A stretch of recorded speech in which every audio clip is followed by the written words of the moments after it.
Hello and welcome to the Carl Blemming channel. Just thought I would give you an update on my computer sabbatical now that it's over, and also tell you a little story about selling a laptop on eBay. It's Computer Stuff with Carl Blemming. Back in November of last year, I started this sort of a lifestyle design experiment where I wanted to give up using home computers for at least 30 days. Basically, I just felt like I was using computers too much and I wanted to step back from it. And also there was some other things that I needed to do, physical things away from the computer. And I felt like if I didn't have the computers available, it would be easier to do those things. Now, I did have an iPod Touch, which I set up so that I could do all my email, Twitter, Facebook, Skype, all sorts of electronic communications. I did that through my handheld device and not through a computer. So I wasn't giving up being online, just giving up having a full-size computer. And I did have an old Hewlett-Packard netbook lying around that I kept just so that I could do things that I couldn't do on the iPod. And one thing that I used it for most of the time was watching YouTube videos, because there is a YouTube app on the iPod, but I'm finding that it doesn't really work very well. So I had the iPod, netbook, and I still have my old clamshell iBook. That was, it's more than 10 years old, and it's kind of a museum piece at this point. It's not really useful for very much. And also my intention was to spend more time reading and writing, not typing it, but just, writing with a pen and paper. What ended up happening was that I did use the iPod for all the electronic communication stuff, but I can record. I recorded videos and I can edit them on the iPod and upload them too. And I did a few of those, but not as many as I thought I would. I thought I would do at least like one every 2 weeks or so, but my output of videos slowed down quite a bit without a computer to edit them on. Even though I can edit on the iPod, it's much easier on a screen with a keyboard and a trackball. But I did have this big project that I needed to finish, and I did that. It was a big project involving going through a lot of boxes in a garage and sorting through and shipping out some stuff and selling some other stuff, donating things. And I did get through that project, so that's one good thing that happened. Well, this is the way that I had my desk set up. I had, for the first time in a long time, a nice clear open space where I could set out, spread out papers and write or read something without this giant computer in the way. And I had the netbook set up on the corner of the hutch here, and my trackball with a wire going up and connecting over here, so that way I could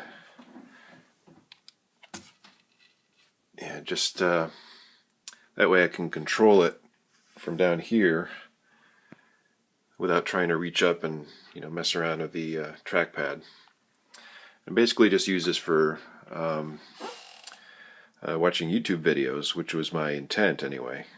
I ended up using it more often, and I would have the power cord and the trackball cable coming out this side, and I would just kind of like bring it down here and use it, and then like stash it back up there.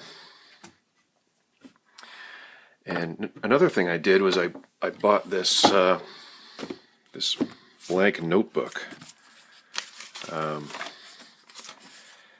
intending to to write in it like a journal, just to keep track of my thoughts or whatever. But I ended up not doing that, so now I have a blank notebook. And once in a while I would also have my old Apple iBook out on the desk,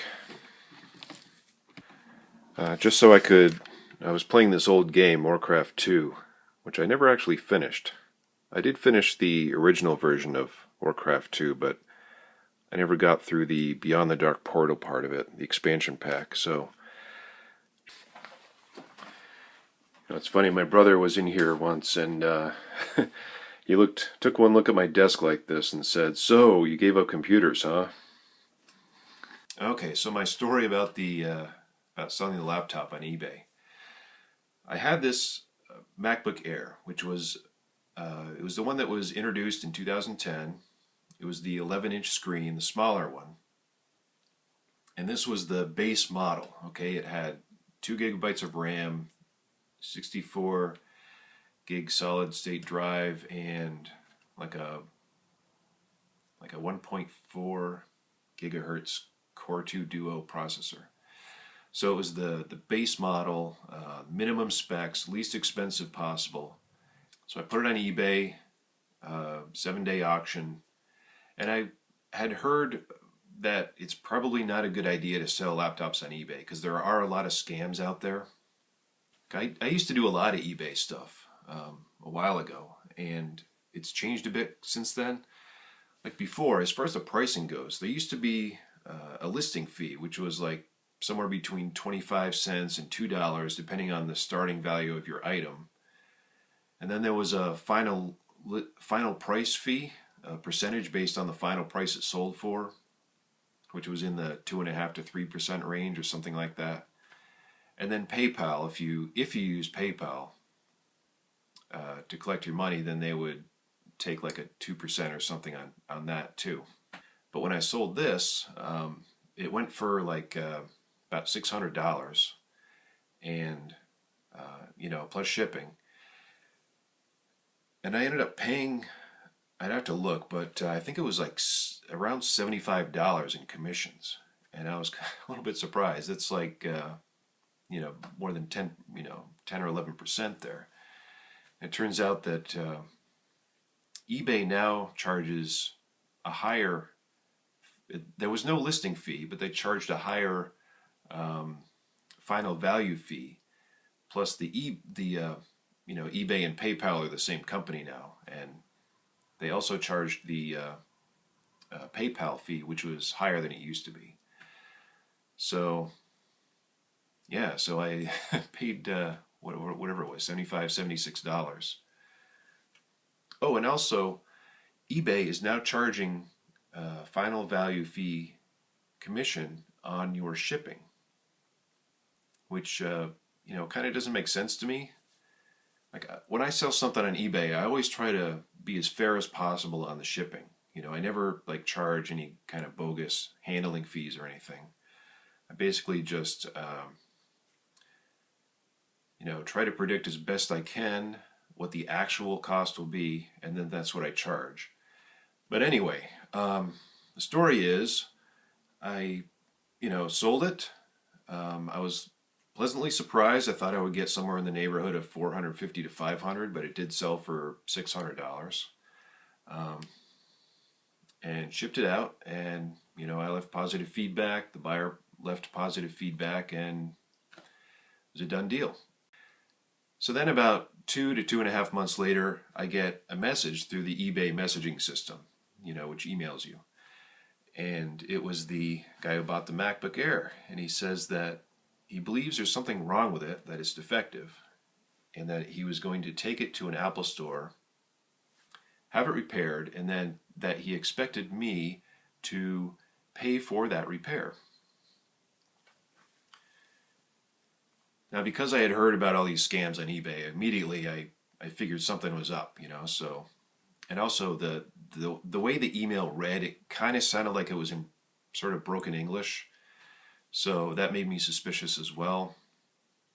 The first thing I did was I took, and this is something good to do if you ever suspect that you're being scammed, I took complete sentences out of this email and put them into the Google search engine with quotes around them, and searched, because I figured if this was a scam, then it's probably text that the scammer copied and pasted, and it's possible that this may have happened before. Maybe this guy or this group had scammed other people, and they had written about it and posted the emails online, so. But I didn't find anything that way, and I emailed back and forth a little bit, and it turns out that what happened was the guy bought it for his daughter's birthday, which did not happen right away, so he wanted to hide the computer. So as soon as he got it, he took it to his office and put it on a shelf, and he did not open it and try to use it, for a long time. Then her birthday comes around, he wraps it up and gives it to her. She opens it up, they install some software. Then he said that they were using it, and then suddenly some alarm noises came out of it, which I had never heard. And then it shut itself down. It just shut down, like an alarm noise, and then it shut off automatically. And he had called the Apple support number and described this to them, and they thought that it was either bad RAM or possibly a faulty logic board or something. There was some circuitry that was bad. And I had used the computer for like more than a year and a half and had experienced no trouble whatsoever. And because I did not have any trouble with it, and because through his emails, I mean, it's hard to judge somebody by an email, but I kind of got the impression that he wasn't like a computer expert. So I figured possibly if I were to get the computer back, maybe I could fix it, or maybe I could determine what was wrong. So instead of having him bring it to an Apple store and have them, pay like hundreds of dollars to fix whatever, I said, well, as an option, you could just send it back to me and I'll refund your money. And then I found out that eBay and PayPal have this 45-day window. From the day that an item is paid for, there's 45 days that you have to open a complaint and refund and process a refund. If it's outside that 45-day window, then it's not possible to give a refund unless I just sent him $600 plus whatever. But I was out $75 for these for the fees. So what ended up happening is what we agreed on was that he would send it back to me, and then I would refund the final value of the auction minus what I paid in fees. So I would get it back. I wouldn't lose any money over the deal, but he would lose, I guess, the shipping fees plus the what I had paid in commissions for eBay and PayPal. So that's what we did, and now I've got my MacBook Air back. What I ended up doing was I just started using it as a better netbook, basically. I just stopped using the Hewlett-Packard because it's a netbook. It is kind of frustratingly slow, and it does have a small screen, so I just put that away and started using the MacBook as my netbook. Oh, and I reinstalled the operating system that came with it, which was OS X Snow Leopard. And one thing that he said was that he had upgraded the operating system to Leopard, which doesn't make sense because Leopard was the one that came out before Snow Leopard. So he may have meant Lion. Again, I don't know if he was that technically adept, but I think that the upgrade the problem that he experienced may have had something to do with this being a base model with the minimum specs and installing a more advanced operating system. Maybe it just couldn't handle it or something. I don't know. So after that, I decided that it was time for me to get a real computer again, and I did a lot of research, and I was honestly going to look at Windows, Linux, or Mac. And I was thinking laptops or desktop too. Like I was seriously considering getting a desktop computer again, even though I haven't had one since like 2006. So I had three main contenders. One was a a newer MacBook Air. I was thinking about getting the 13-inch model instead of the 11-inch. And I was going to max everything on it. Get the most RAM you could get, the best processor, etc. And a good sized solid state drive.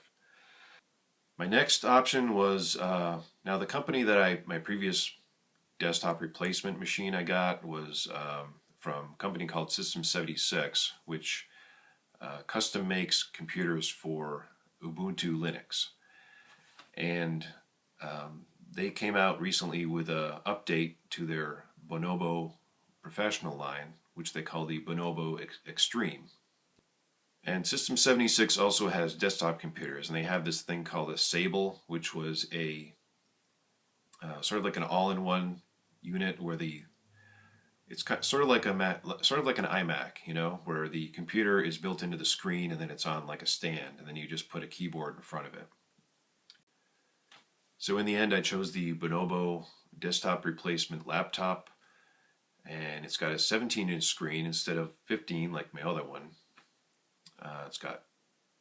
I'll do a separate video about that computer. But basically, I bought it, I have it now, and I'm currently setting it up. So the Computer Sabbatical is over. You may actually see more videos from me because I actually have a computer to edit them on now. So that's basically my story. So question for you, have you ever sold a high value item on eBay and run into any trouble with a seller? If you did, let me know. If you want to do a video response to tell the story, that's fine. Or if you can do it in a few lines of text, comment would be great. I would really be interested to hear that. That's, I still sell on eBay now and then, but it's not something I do all the time because of the commissions, and it is possible for someone to scam you. Most people, in my experience, most people are good and they're not going to screw with you, basically. But once in a while, you just something happens and you're just not sure what to do. So if that happened to you, let me know. And that's it. Thanks for watching.